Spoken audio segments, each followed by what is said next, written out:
Hi, everyone. It's Melissa with Experts in Legends Mindset. I'm very excited to present to you the needs-based selling solution.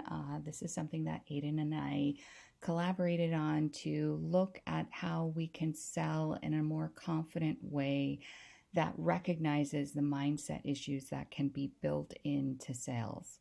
So, what we are doing is looking at the needs of our audience as well as our own personal positioning in the needs ladder to be able to sell the most confidently by knowing our audience and our own positioning. And let's really get into this so that I can explain it a little bit further. The needs ladder, if you look at it, we have a ladder with step 1, step 2, step 3, step 4. And in our first step rung on the ladder, are people in general who their focus is on safe housing, paying bills, making ends meet, and making more money. So there's definitely some scarcity built into this first stage. Step 2 is a focus on generating consistency. This is where people have some growth, they've generated some sales, but they aren't consistent, and they're looking at future-proofing their business. Step 3 is when people feel confident in the arena of finances, the growth of their business, and they can begin to start focusing on outside areas of their life that could use some attention, love, health, self-esteem, self-confidence, increasing some business mastery now for fun rather than because it's really needed for their business. And then the last step is kind of the self-enlightenment. We have self-actualization. We're really able to focus on creativity, passions, and achieving full potential.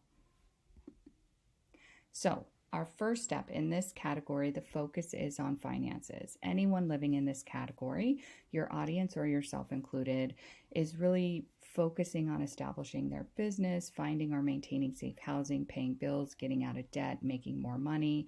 The focus is on finances, how having more money could create safety for that individual. Step 2 is based on security and consistency. Again, this individual has started his or her business and has begun to see that they can achieve success. They're attaining goals, but they're either at the beginning of their career or haven't yet achieved a steady and reliable income. So their focus is on creating stability and consistency, predictable results, gains, so that they can be confident in their success. Step 3 is on personal growth, confidence, and increasing business mastery. So these individuals have now consistently achieved business results that meet their original goals and can now focus on creating new financial goals that grow their business further. They're willing and interested in looking into their personal growth at this tier and are willing to invest in ways to grow themselves and gain relationship satisfaction and personal confidence in different areas of their life. Step 4, self-actualization. This category's focus is on achieving personal potential, full potential creativity, passions, professionally, personally, all areas of life.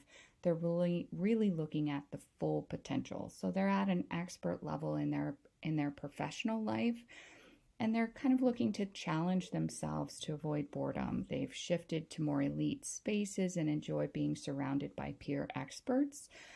They're focused on enlightenment, and so time is more valuable than money at this point. Their time is protected for other experts and those that they find unique value for. So, in this model, it's really important to understand where are you in this pyramid, and to be honest with yourself. Sometimes we're a lot lower on the pyramid than we'd like to acknowledge, but this is an important identification process. So being honest with yourself about your position in the needs ladder is crucial to your ability to develop your program and confidently sell it. Now, this is the key. Self-doubt leads to inaction. Confidence creates sales. So you need to design your program to target those at your same category or below. This model is based on selling down, and as you grow yourself, you kind of grow up the tiers of the ladder yourself and can sell down to more and more tiers of people. So let's identify this a little bit further. So you must be in a higher tier than your avatar. So from a sales perspective, if you're identifying yourself as step 2, we have a good amount of step 2ers who come into our program. Step 1 also, as we're kind of looking at people who are trying to build more consistency into their program, or they're starting a program themselves. This is where that focus, identifying yourself in here, wherever you exist in here, that you can begin to look at selling down to the people who are slightly below you or lots of rungs below you, depending on where you're at. But if you're here, it allows a lot of space below you for the audience of people that you can sell to. But if you're here and you look to sell up to people who have advanced themselves into spaces that you don't exist in, your confidence is going to degrade in the sales process. So this is really about identifying your more perfect audience. Now, it's not that you can't sell up to someone who's above you, but confidence equals sales. If we are confident in what we're doing and the audience that we're selling to, we increase the likelihood of those being successful sales.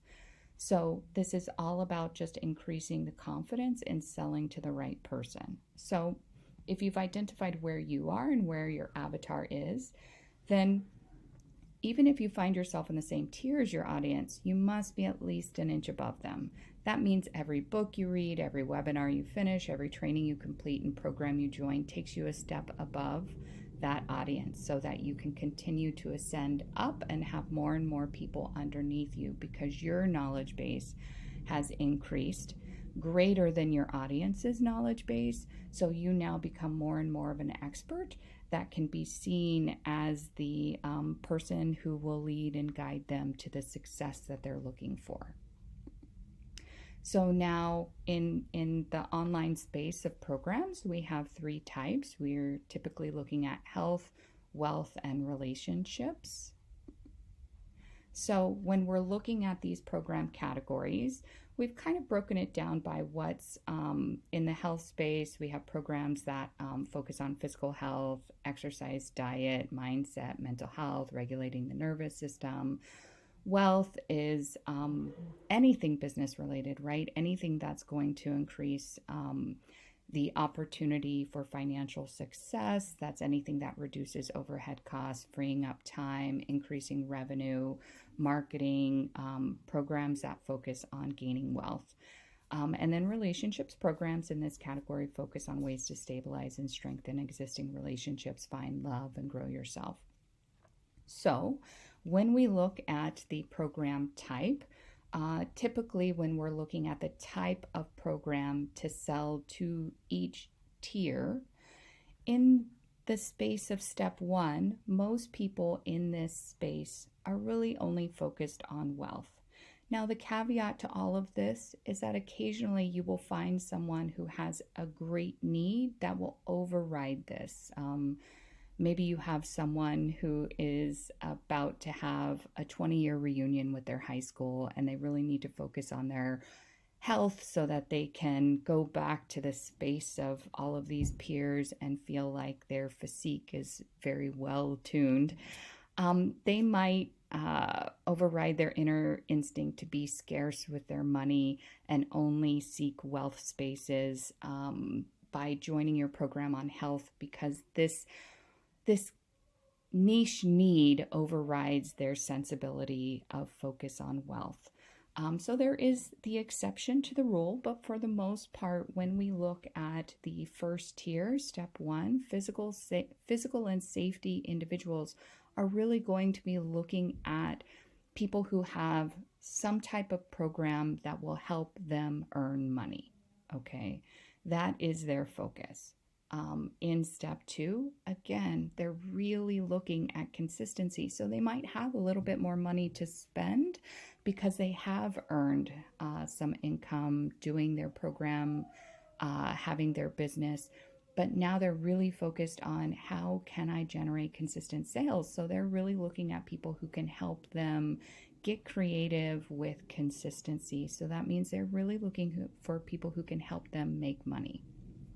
In the third tier, that's when people are starting to expand and they're really willing to be open minded to health, wealth, and relationship programs. So if you have a health program, certainly, again, there's an exception where in step 1 and step 2, there might be some extenuating circumstance that makes them seek out a health or relationship type program.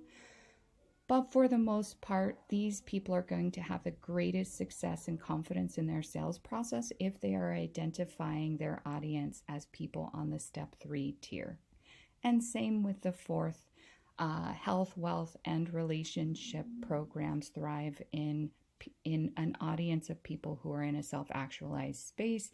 They have the money to spend and they want experts who will come in and teach them very quickly how to do something that they're not able to achieve on their own.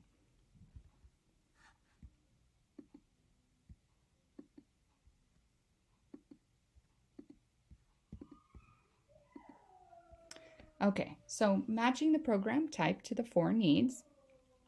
Obviously, like I said, there's an exception to every rule. If a relationship is failing, they have a wedding to attend, something like that, under the right conditions, they have a high cash month, there's a personal crisis, they might override any instinct to only seek out wealth programs and might seek out health and relationship programs as well. But for the most part, step 1 and step 2, really they are designed for wealth type programs. They are an audience that needs to be taught how to generate money and how to do so consistently. So if you have a program for that, then this is a perfect matched audience. So the needs-based selling solution is based on knowing your need position, knowing your avatar's need position, and selling down in need position, and then selling the right program to the right level.